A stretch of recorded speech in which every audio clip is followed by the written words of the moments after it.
رات کو میں اٹھوں گا, میں چلا جاؤں گا, آپ نے میرے بستر پر سونا, اور یہ جو لوگوں کی امانتیں میرے پاس ہے نا, یہ صبح دیکھ کے تم بھی آ جانا مدینہ. سبحان اللہ, مخلوق خالق کی امانت کا محافظ تھا, اس کو اللہ نے امین قرار دیا. حضرت علی رضی اللہ تعالیٰ کو محمد کا بستر ملا صلی اللہ علیہ وسلم, بڑا اعزاز ہے. جس بستر پر محمد کا جسم لگا سسم, جس پر محمد لیٹے اس پر علی لیٹے رضی اللہ, بڑا مقام ہے, بڑی شان ہے علی. تو یہ اللہ نے اعزاز بخشا کہ تو محمد کے بستر پر لیٹا صلی اللہ علیہ وسلم. لیکن وہ ہماری مائیں, دنیا کی مقدس اور بہترین عورتیں جن کو اللہ نے چن کے محمد کے بستر پہ ڈال دیا تھا, محمد کے بستر پر سوتی تھی, اٹھتی تھی صلی اللہ علیہ وسلم, ان کے مقام کا بھی ذرا اعتراف کرتے جاؤ, ماؤں کا بھی کوئی اعتراف کرتے جاؤ. کیا مقام ہے ان قدوسی روحوں کا اور ان عورتوں کا. اللہ تبارک و تعالیٰ کے نبی صلی اللہ علیہ وسلم رات کے پچھلے پیر اٹھے اللہ کے حکم سے اٹھے, اور مٹھی مٹی لی, اور دشمن کھڑے تھے. اللہ اکبر, اللہ اکبر, اللہ اکبر. اللہ کی طاقتیں, قدرتیں اور اللہ کی مدد دیکھیے. آپ نے اللہ کا نام لے کے وہ مٹی پھینکی, مٹی کچھ اٹھانے سے گر گئی, کچھ پھینکو کہاں تک جاتی ہے, لیکن اس مٹی کا ان کی آنکھوں میں, سر پر ان کو ذلیل کرنا اور چہرے پر مٹی ڈالنا اللہ کا کام تھا. اللہ فرماتے ہیں ما رمیت اذ رمیت ولکن اللہ رما, ابتدا تو تیری طرف تھی لیکن آگے میں نے پہنچائی تھی. ان کو ذلیل کیا اور ان کے پاس سے رسول اللہ گزرے. سبحان اللہ, ان کو ذلیل کرتے ہوئے ابوبکر صدیق کو ساتھ لیا. مدینہ شمال کی طرف ہے, جنوب کی طرف چل پڑے, ایک طرف جو اللہ تعالیٰ نے ترکیب سکھائی تھی, اور اس طرف چل پڑے مخالف سمت میں. لے کے گئے ابوبکر صدیق رضی اللہ تعالیٰ.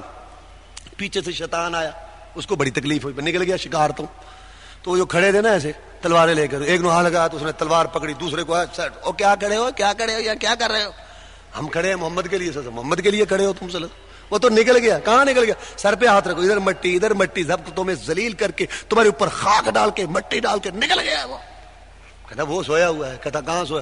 آگے گیا, جا کے اٹھایا تو علی تھے سے اٹھ, تو علی ہے. محمد کہاں سے؟ اس نے کہا مجھے کیا پتا, میرے پاس بٹھا کے گئے تھے.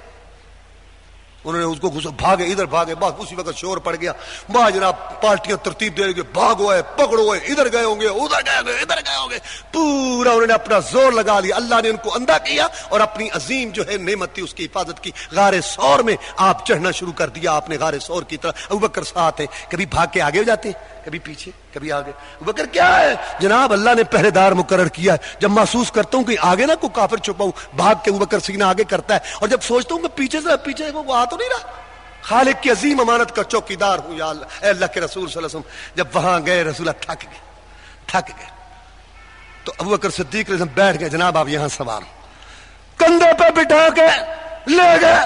بچپن میں آپ نے حلیمہ کی اونٹنی پر سواری کی تھی. حلیمہ کی سواری سب دائیوں سے آگے نکل گئی. ابوبکر صدیق کے کندھے پر محمد نے پاؤں رکھے سواری کی, مرتبے میں تمام صحابہ سے آگے نکل گئے. آگے غار تھی, غار ثور, بہت اونچی غار. کہا جناب آپ یہاں ٹھہرے, میں اندر, ذرا اندھیرا رات کا وقت.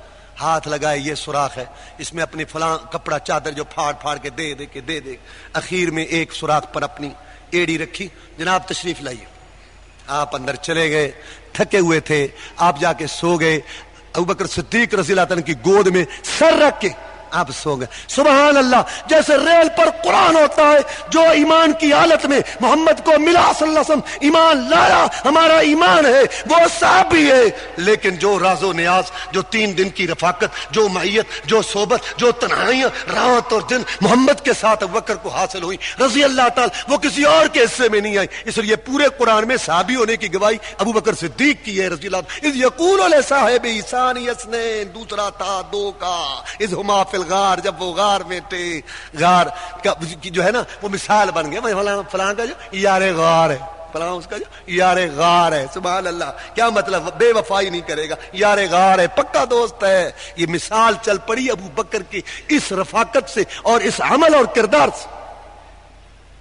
دیدار ہو رہا, زیارتیں ہو رہی, بس کوئی زہریلی چیز اس نے ڈسا, پاؤں پہ تکلیف ہوئی, لیکن یہ ذہن میں تھا کہ رسول اللہ صلی اللہ علیہ وسلم کو بے آرام نہ ہونے دوں.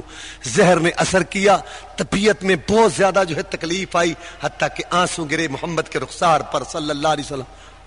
کیا ہوا ابو بکر؟ جناب کو زہریلی چیز ہے. آپ نے اپنا لب مبارک دعا پڑھ کے لگا دیا, ساری تکلیف جاتی رہی.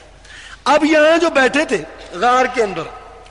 اب یہاں خوراک کی بھی ضرورت تھی. ابوبکر صدیق نے وہ انتظام کیا تھا رضی اللہ تعالی. انتظام کیا تھا کیا؟ اپنے غلام کو کہا تھا تم بکریاں ادھر لے آنا, میں وہاں سے دودھ دو کے اپنے پیغمبر کو پلاؤں گا صلی اللہ علیہ وسلم. بکریاں بھی ابوبکر کے گھر کی تھی. تو پتہ بھی چلنا چاہیے کہ کیا میٹنگیں ہوتی ہیں, کیا پروگرام ہے.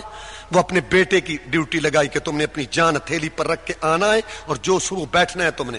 مکہ والوں کی میٹنگ میں کیا مشورہ ہے, کیا میٹنگ ہے, آج کدھر جا رہے ہیں, کیا ساری بات رات کی تاریکی میں ہمیں آ کے بتانی ہے, اور پھر واپس جانا ہے. صبح اٹھو تو مکہ میں ہو تاکہ یہ سمجھے کہ یہ یہیں تھا. رات کو ہمیں ساری رپورٹ جو ہے وہ دے کے جاؤ, اور تیرے بعد بکریوں والا آئے گا تیرے نشانات مٹا کے جائے. کیا تدبیر ابوبکر نے سوچی اور بنائی. 3 دن کے بعد اب نکلنا تھا. ابوبکر صدیق نے انتظام کیا ہوا تھا رضی اللہ تعالی. 2 اونٹنیاں مقرر کی ہوئی تھیں. وہ آدمی لے کے آیا, اور ایک دلیل تھا رہنما, اس کو پیسے دیے تھے, خرچہ کیا تھا تاکہ جو ہے خفیہ راستہ جو جانتا ہے وہ لے کے جائے. وہ لے کے گئے. پیچھے سے پورا تعاقب کرنے والے تھے, پیچھے آنے والے تھے, انہوں نے پورا تعاقب کیا. سراقہ نے بھی کیا, سب نے کیا. رسول اللہ صلی اللہ علیہ وسلم نے سراقہ کو کہا تو ہمارے پیچھے آتا ہے, کیا ایک وقت ہوگا تیرے ہاتھ کے کنگن جو ہے نا سونے کے کنگن ہوں گے. وہ سراقہ کو یہ بات یاد رہی.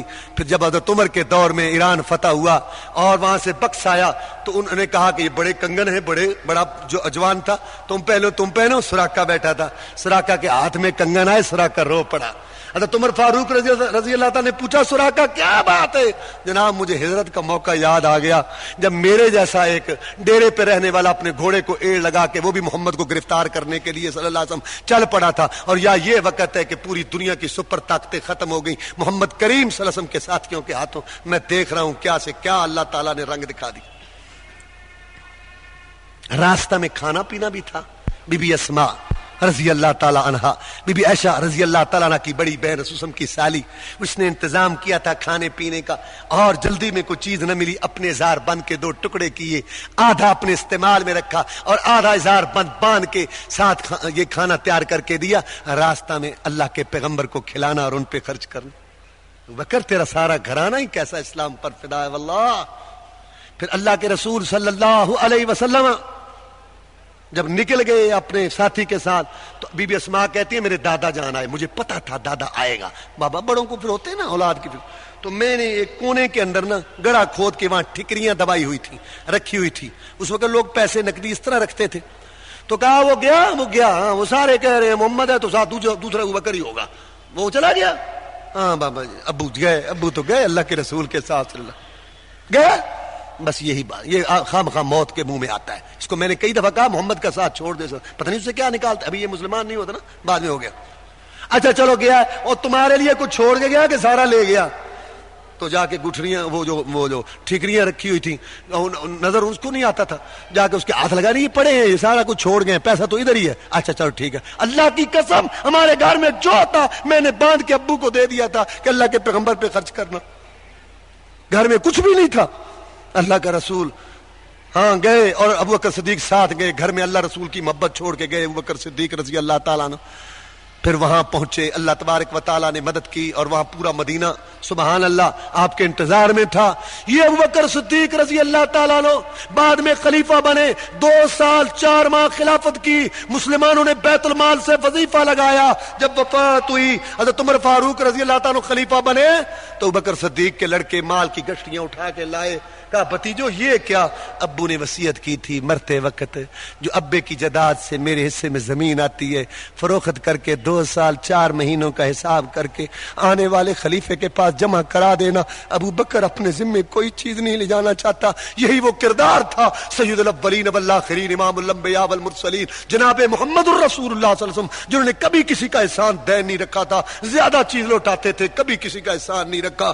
دنیا سے چلے گئے, ان کی روح انور جسم میں عطر سے پرواز کر گئی, ان کا جنازہ اٹھ گیا, لیکن وہ کہتے ہوئے گئے انا من الناس علیہ فی صحبتی ومال ابو بکر. لوگوں ابو بکر کے بدلے میں محمد بھی نہیں دے سکا. وآخر دعوانا الحمدللہ رب العالمین.